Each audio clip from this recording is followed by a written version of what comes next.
Hey guys, welcome back to my channel. This video is a bit special because I usually speak about studies and careers in France and in Europe, and today I wanted to dedicate this video to Emily in Paris. I'm sure you've all seen this series, and maybe it even made you dream about moving to France, working in luxury, and you already see yourself living in Paris and going to all these glamorous events and strolling around. So this is great, and I encourage you to do so. But first, let's see what was true and false in Emily in Paris from the career point of view. I have been living in Paris for the past 8 years and I worked in luxury and in marketing. So I thought I would share some thoughts from my expat angle on these things.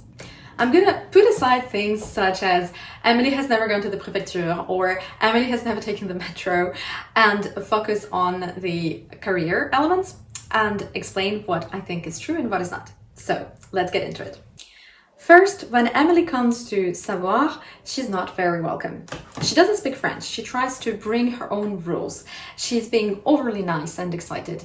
And overall, she's pictured as too American. Hi, hello.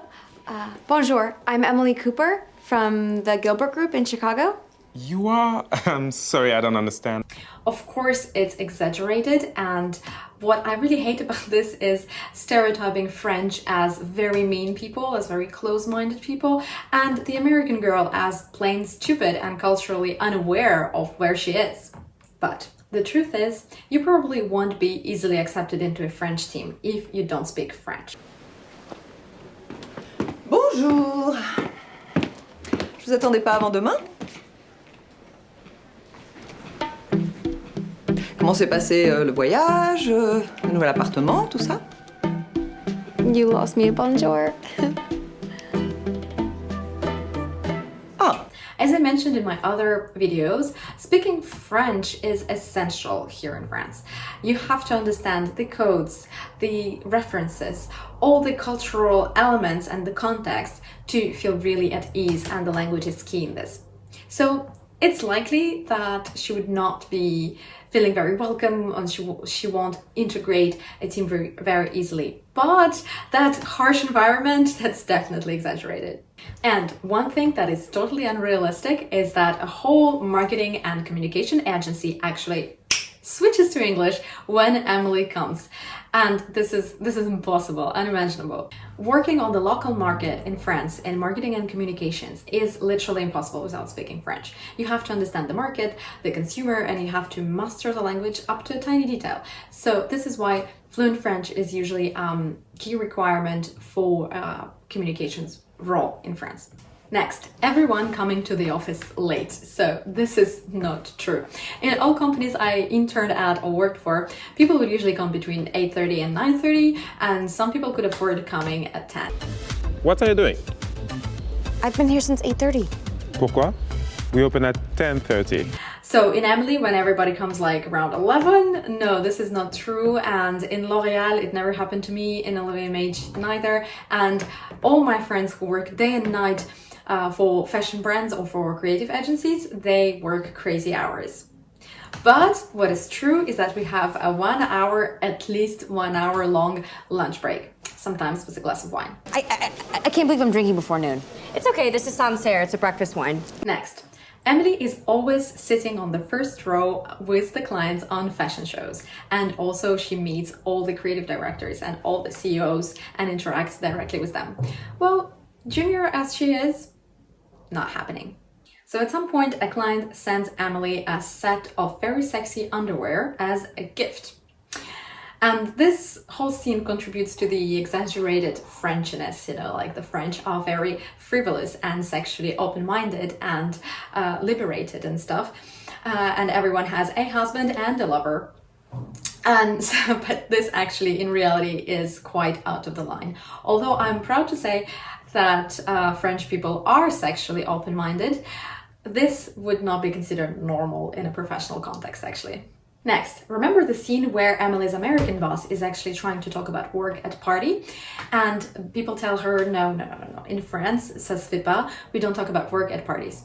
Well, we do.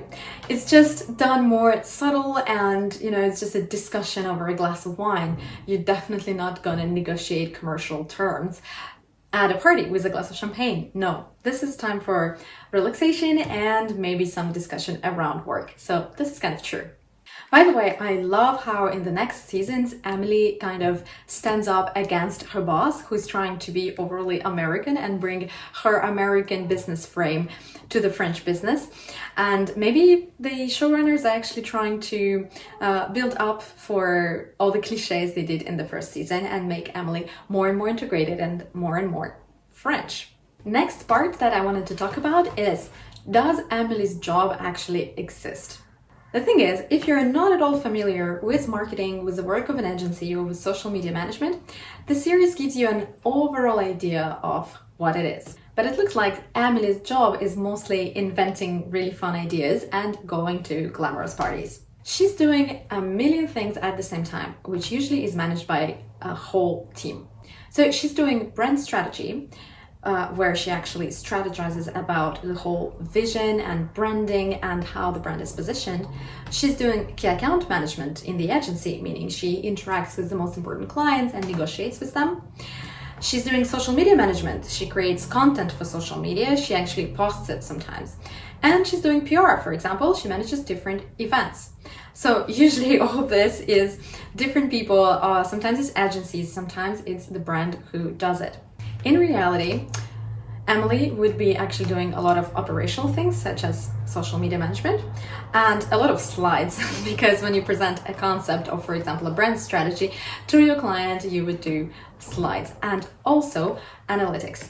If you work in digital marketing or in social media management, you have to be at ease with analyzing the numbers, analyzing different KPIs, understanding how does your customer behave on your website, how does it interact with your content, and then you should also master tools like Google Ads or Facebook Ads, and this is just the basics. So it's not only about inventing different creative ideas. And if you're more into creativity, you should probably go for communications, visual communications, or design, or PR. So marketing today is a lot of different things at the same time. However, what is true is that social media management is extremely important today. And although I have to tell you, no Instagram blog grows as fast and as easy as Emily does in the series, but her ideas from a marketing point of view are actually quite original. Because today, if the brand wants to break through on social media, they cannot just post the pictures of their products and expect people to come and be excited about it. So her ideas are quite original and bring her clients, the brands, to a different level. Except maybe for one thing, which is the champagne, because I think in France nobody would actually buy a champagne that is so not good that you can spread it over people at parties. Well, it probably would work for tourists, but not for Parisians. And one more thing, guys. McDo at Champs-Élysées is not a luxury place. Not at all. It's still McDonald's, but it's adapted to the French culture. It sounds like someone I know. That's it for today, guys. I hope you find this video fun and maybe even useful. And if you want to know more about life, studies and careers in Paris, you can check out my channel. There is a lot of content for you. And if you want me to make another video more about the Parisian lifestyle of Emily and what is true and what is not, I'd be happy to do it. Let me know in the comments. And don't forget to subscribe to the channel, and I'll see you in the next one. Bye.